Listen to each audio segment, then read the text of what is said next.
Welcome to Bay Area Celebrity Chit Chat!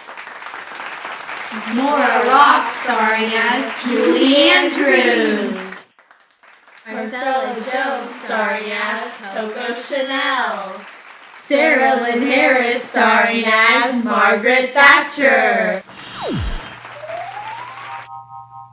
Today on Celebrity Chit Chat, we welcome someone who changed women's everyday fashion for the better. Coco Chanel with her new book based on her life story. Hello. So, hi, how are you today, Miss Chanel? I'm very good, thank you. So, I have some questions about your book. This is Coco Chanel by Coco Chanel. And I have some questions not only about your life as a fashion item, but your startings in your childhood. So, let's jump into it. In your biography, which I read, it was great, you said that you lived most of your childhood in an orphanage. So why was that? Well, I was born on August 19th, 1883 in Saumur, France, where I grew up there until my mother died. My father could no longer take care of me and my siblings, so he sent us to an orphanage. We were raised by nuns and where I learned how to sew. So I like the name Coco. Is that your birth name? No, actually, my birth name is Gabrielle Bonheur Chanel. I was dubbed the name Coco from performing as a singer in cabarets. So you're not only a fashion designer, but you were a singer as well. Yes. Interesting. So when did your designing career actually launch? Well, when I was old enough to leave the orphanage and turn 20, I moved to Paris, where I met a man named Arthur Capel, where he offered to help me open my first business where I sold hats. And as my business started to become more successful, I decided to open shops in Biarritz and Beauville.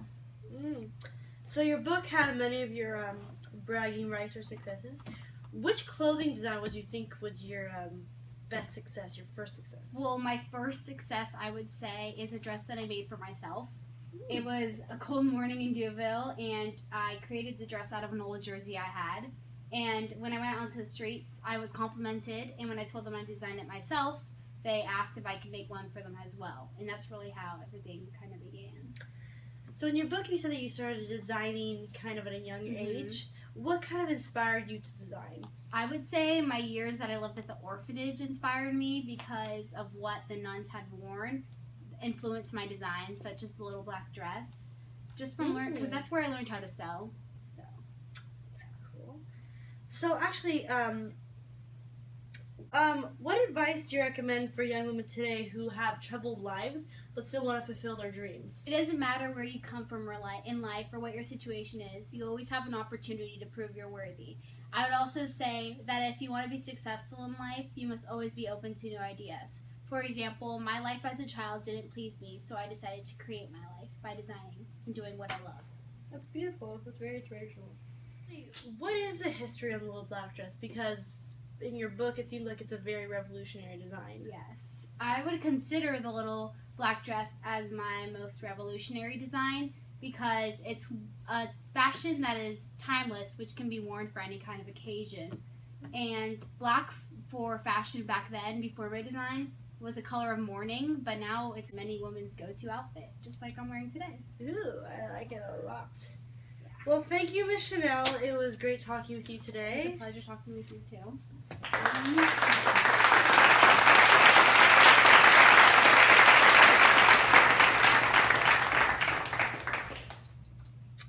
Miss Chanel died on January 10th, 1971 in Saumur, France, but her legacy continues to thrive in the hands of Karl Lagerfeld. To this day, Chanel's designs are worn and loved by people all around the world, such as her perfume, her women's suits, pumps, and many more. Good morning and welcome to Celebrity Chit Chat. We are here sitting today with Margaret Thatcher.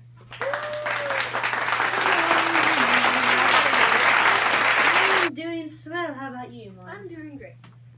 So, I've read your book, and what do you think is your greatest accomplishment in life? Mine actually has to be being the first Prime Minister, the first female, actually, Prime Minister of England.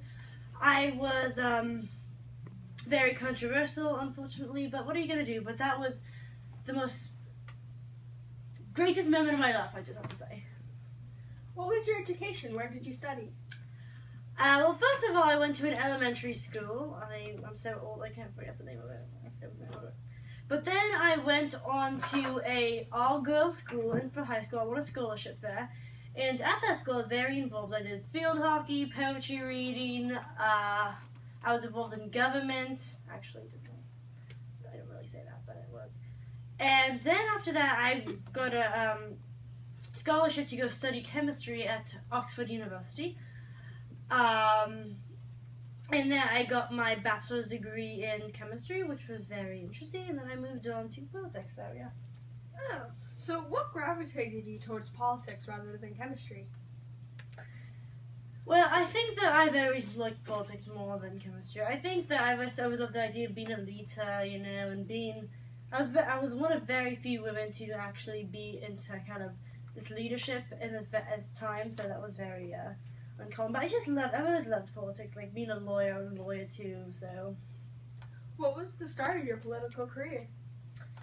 Well, I had been a lawyer before, and I was involved. I was a secretary of many different organizations. Like I was a secretary at a student-run political party. Then I was secretary of environment, secretary of science, and I moved all the way up until I was very close to being the prime minister, and that's what I got in the end. So, yeah.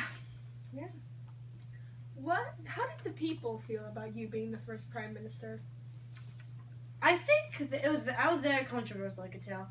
Men did not want me to be a leader, so they wanted me to stay at home and be the women's job, which is cooking, clean, take care of the children.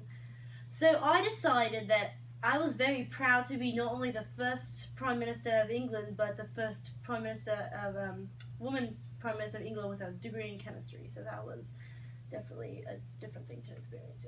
Yeah. In your opinion, how do you think you changed the world? I think I gave women a voice back in that time, that if they have a dream that they set their mind to, people can always tell them that they can't do this, they can't do that. But I see it as, if people are hating on you, which is what the kids like to use these days, you can always just fight through it and believe in yourself that you can do something even if women do not do it. So that's just what I believed happened. That's how I changed the world. I just gave myself confidence and I could do something if I really set my mind to it. And that's what I exactly what to do. Yeah. All right. Well, thank you for being with us today. It was my pleasure. I loved being here on the Celebrity Teacher. Right, time to go now.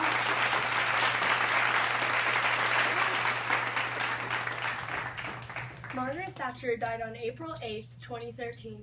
She will be dearly missed by all of us. Thank you for watching Celebrity Chit Chat. Next, Julie Andrews. For our third interview today, we welcome Julie Andrews.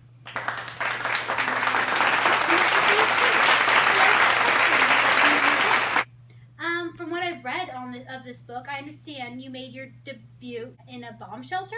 During World War II, there was lots of bombings in London. And as you can see, living in America so long, I've lost my London accent. But I used to sing in bomb shelters just to help lift people's spirits, you know, it just seemed like the right thing to do. Quite popular when you were young. Yeah, I was. I was known as the little girl with the high F voice, which means I can pretty much reach any octave I want to. Wow. Unfortunately, I did lose that when I had a vocal surgery that was supposed to be just routine, but turns out it wasn't so routine and it didn't work, and I lost my high F. But I did perform for the Queen when I was young at the Stage Door Canteen, and that was one of the highlights of my life. Besides that experience, what was your most memorable role that you landed or performed as when you were young? I think it was when I performed on the Radio Olympia Showtime. I was singing, my face wasn't shown, but it was a really memorable experience for me, and it really helped, and I really learned a lot. I've heard that you made it big on Broadway before you came worldwide famous for your movies. What was your Broadway debut? I was in the play The Boyfriend. It wasn't a big role, but it helped me learn a lot, and it was very hectic. Did you star in any other Broadway productions? I did. I got the lead role in My Fair Lady, Camelot, and the musical Cinderella. Was every day the same for all those shows? Honestly, it wasn't, because like, sure, it does get a little bit routine when you're doing 8 shows a week, and believe me, that's hard on the voice. But, you know, we did do a live televised taping of Cinderella, and that was amazing. And, you know, everything didn't go to plan always. What inspired you to write this book? You know, I really wanted to tell people my story. People know me from The Sound of Music, and they know me from Mary Poppins, but they don't know who I really am. Would you like to read a passage from your book right now? I would.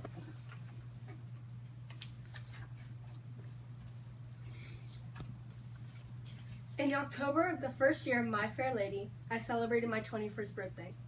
Charlie Tucker flew out over for it, as did my mother and also my girlfriend Susan Barker. Charlie hosted an after-theater party supper upstairs in the famous 21 Club. Lou Wilson was there, and Rex and Kay, Cooter, and Kathleen. Stanley and his wife were also invited, of course, but it was his birthday too. Well, it was an honor talking today, Julie.